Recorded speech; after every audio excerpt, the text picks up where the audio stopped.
Candace Owens recently went on Jubilee in this recent episode titled Candace Owens versus 20 Feminists.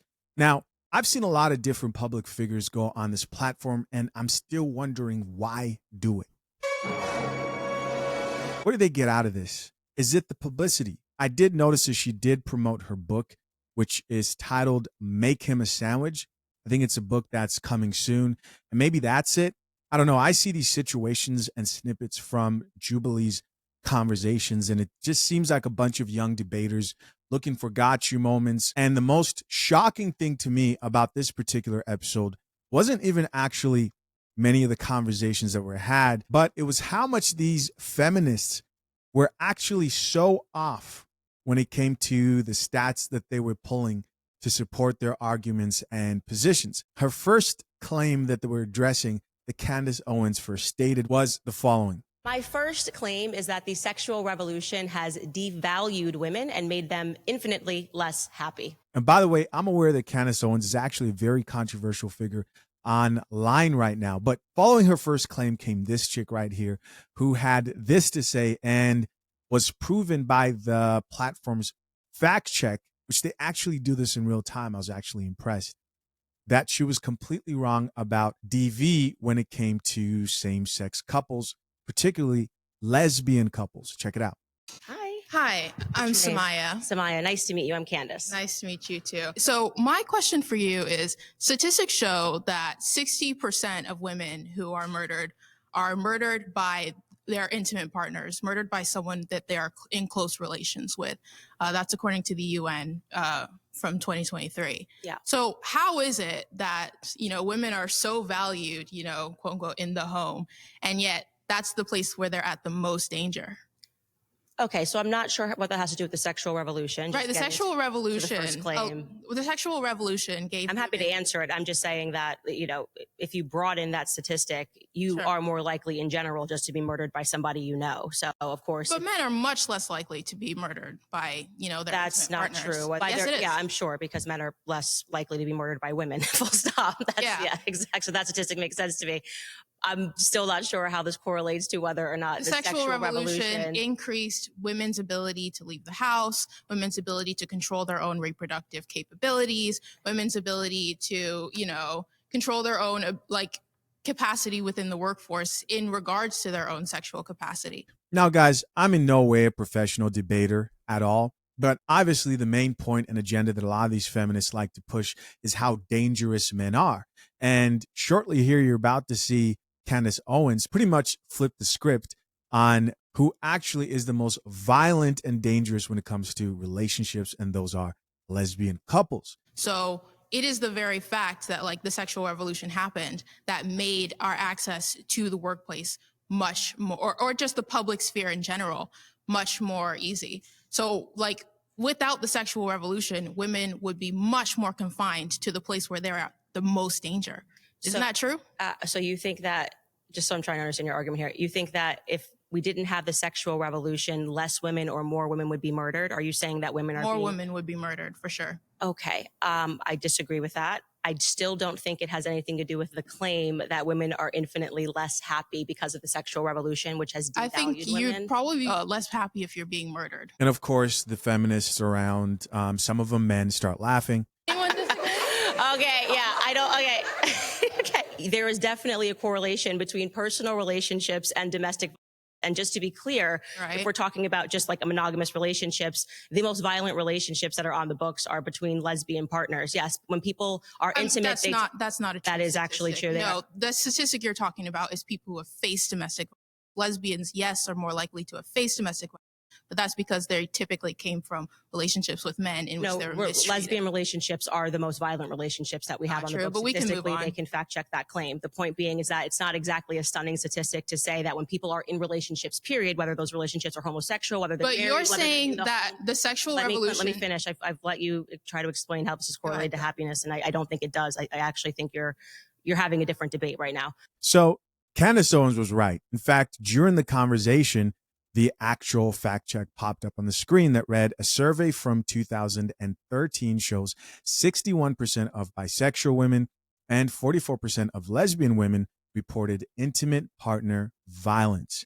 compared to 35% of straight women, according to Stand for Families Free of Violence. The bottom line is, I don't know where this chick was getting her stats from, but she's 100% wrong about that.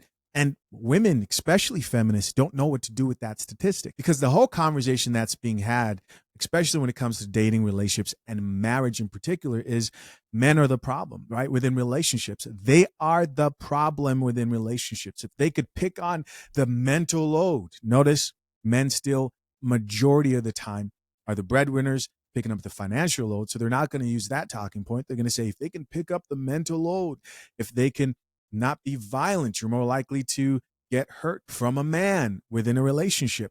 But what about the increase of chances of getting hurt when you put two women in a room together and ask them to get along? Apparently that's impossible too. The next conversation that I thought was pretty interesting was this one, where they were discussing the value of women as it relates to the sexual revolution and how that's devalued women.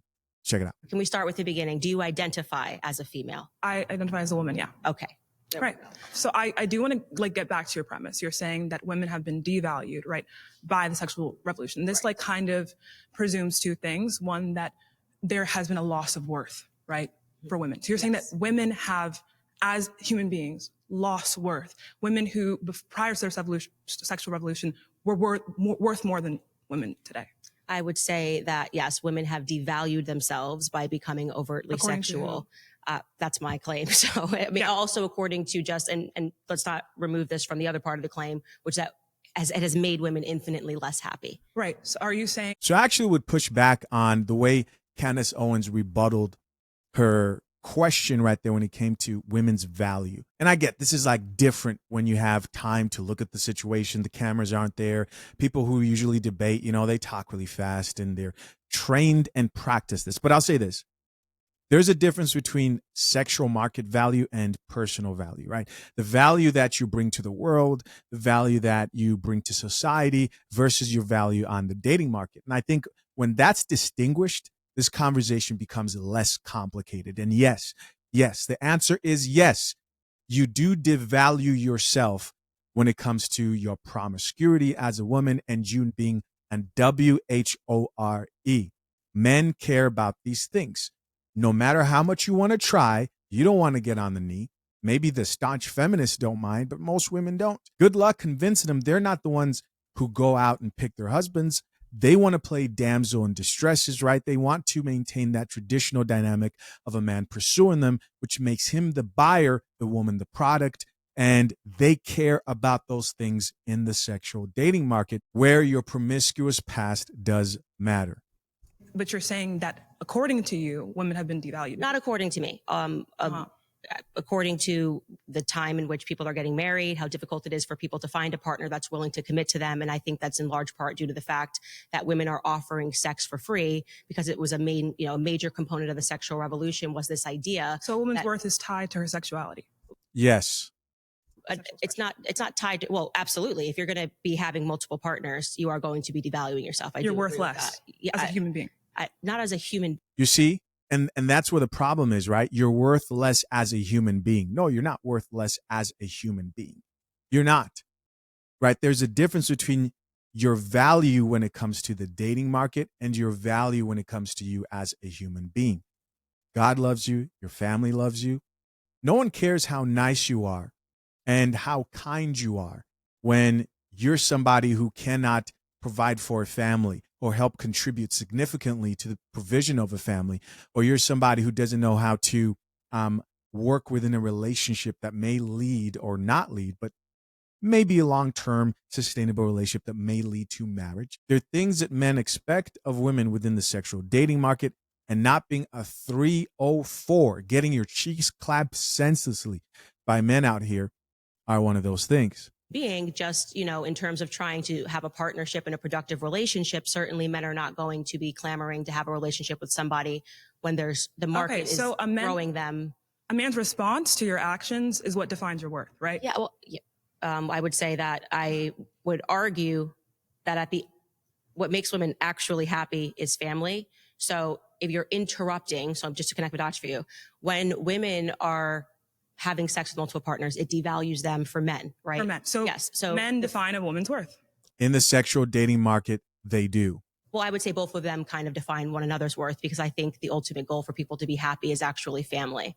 Okay. So you're saying in all cases, a woman is going to be more fulfilled in regards to family. Like that's exactly what I'm saying. And this is going to work in all cases. You're saying there's no individual case in which a woman can feel, fulfilled without being tied to other people in the case of family. I think there could be an exceptional case for everything. I think there are exceptional cases, but I think that if we all start trying to be the exception as opposed to recognizing the rule, which is that people in life are more fulfilled when they achieve a family unit and when they have children, women in particular, especially aspiring to children, then you are going to end up with a bunch of people who are unhappy because your job cannot replace the feeling of having a family. All right, so I'm going to move on to the viral moment of this whole episode. And it's this chick that's pressing Candace Owens on just how happy and effective are career-driven women in raising up children, and how does that affect fulfillment? This was her second claim, and I'll actually have her say it herself. No career will give women as much joy and fulfillment as raising children. No career will give women as much joy and fulfillment as raising children. And here we go. Jasmine, nice to meet you. Okay, so you say that women are more fulfilled at home with kids than going out into the workforce or getting educated, but that just really doesn't bear out when you look at the stats, when you look at how working mothers are way less likely to be in poverty. Maternal education is the #1 predictor of childhood outcomes, better scores, getting higher incomes in the future, fewer behavioral problems, better mental health. So it's weird to me and college educated women are least likely to get divorced. And they're the only women, the top 10% of women are the only women whose marriage rates are going up. So they're getting married, they're staying married, and their kids are doing better. When you look at stay-at-home mothers, you see that they're more likely to report being depressed. They're more likely to report having anxiety and anger and all these types of things. So how can you say that? Seems like a woman, if you want to get married and have kids, you should go to college and have a career. So it sounds to me like we are looking at totally different statistics, because everything that you said, I've actually read the exact opposite. I'm glad we're on a fact check show with you. Right, exactly. Oh, it's so exciting. That's going to be amazing. Okay, because I know, like I said, I think what we're talking about is that there was this widespread report on female happiness, and I know that it was formally debunked, and it was. That's not what I'm talking about. Pew Research, University of California. In fact, working mothers today spend more time with their children than women did in the 1960s that were at home. Okay, well, so just listening to this chick. First off, she has crazy girl makeup on. Right? Beware, guys. Whenever you see a woman who can't stay within the lines and likes to go outside of the lines when it comes to whatever they put on their eyes, right? I call that crazy girl makeup. I'm no makeup expert, but this seems like a deviation here. She's got the ancient Egyptian look here. Stay away from the crazy girl makeup for sure. But you got to think of what she just said right there. She says that women who work today spend more time with their children than women who didn't work in the past. That makes absolutely no sense. Absolutely no sense. Then she goes on to talk about how depressed women are who stay at home with their kids. And by the way, I'm somebody who doesn't push for a particular thing. I think you should find out what you value within your marriage and really think deeply about those type of things. But to sit there and say that the women who we know choose career, who we know are on more psychiatric medication than any other demographic, are better at raising children is just insane.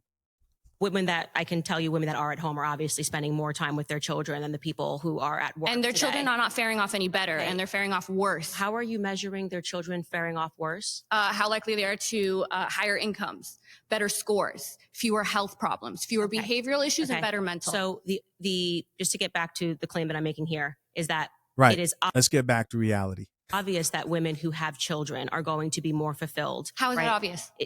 Because you said so? No, it's not obvious because I said so. It's because when you look at all the statistics in terms of women who are choosing not to have families, they are, as the person who just sat here before you mentioned, they are suffering from more depression. They're suffering from more anxiety. And that's not true. Okay, it is true. It is actually true that women. It is actually true. Women who are choosing their careers over starting families are finding themselves leaning more onto medicines like Xanax, anxiety-inducing medicines, and depression, because they suspended that time frame where women really should be looking to find a partner and to start a family, because they were instead pursuing their careers. Keep in mind, guys, that the whole situation here is set up so that, of course, you see the audience laughing and they're over there joking, but the stats actually came up. The fact check came up and it says recent data on this topic is scarce, but CDC data shows that from 2015 to 2018, women were more than twice as likely to take antidepressants than men, and antidepressant use was more common. Here it is, among those with college degrees. So how can you convince me that the women who are going through it so much currently right now, that they have to rely on antidepressants, medicines? These chicks. Some of right now can probably name a couple of chicks who's like, yeah, she's on something to help her out. Listen, this is sad. This is sad. But pushing this is false. It's false. Because then you're going to have a woman who's going to think, oh yeah, this won't happen to me. I'll suspend being a mother, which there are a good number of childless women who do regret that in the future. And I'm going to sacrifice all those things to chase my career, only to end up on antidepressants. Right? It is a dishonest, it is totally a dishonest narrative that men and women want the same things out of life. We don't. We absolutely do not want the same things out of life. In fact, we don't even measure success the same. Men and women don't even measure success the same. All right, guys, that's it. You guys can go check out the rest of this episode yourself. I am curious to know what you guys thought of this episode. I'm going to read a few of the comments here to see what people have to say. Top comment here says, my pronouns are they, them. Immediately pan to Candace's face. Y'all wild for this. Here's somebody else who says, I'm going to hate myself for opening this. Here's another person that says, me, I hate these videos. Also me, continues to watch. Somebody says, at this point, I'm rage baiting myself. Here's another person that says, Candace Owens sits down with grown adults who can't stay on topic. Another person who says, I'm 35 minutes in and I think everyone is just trying to attack Candace while ignoring her prompt just for a quick jab and laughs for the circle. Right. That's what it just seems like here in this situation. But maybe it's worth it, right? Maybe the promotion on the channel is worth it to them. Somebody else who says, the moment you are rude and make personal jabs, you have lost the argument. And the final comment we'll check out here says, Jubilee, please bring people who can actually have a conversation. Of course, guys, I'm curious to know, what do you think? Comment down below. Hey, guys, as always, I appreciate you for checking out yet another episode of The Coffee Pod. To my currently engaged or soon to be married men, if you need a prenup and would like a guide that shows you how to get a solid and legally binding prenuptial agreement, hit the link pinned to the top of the comment section and access your guide at fathershaverights.com today.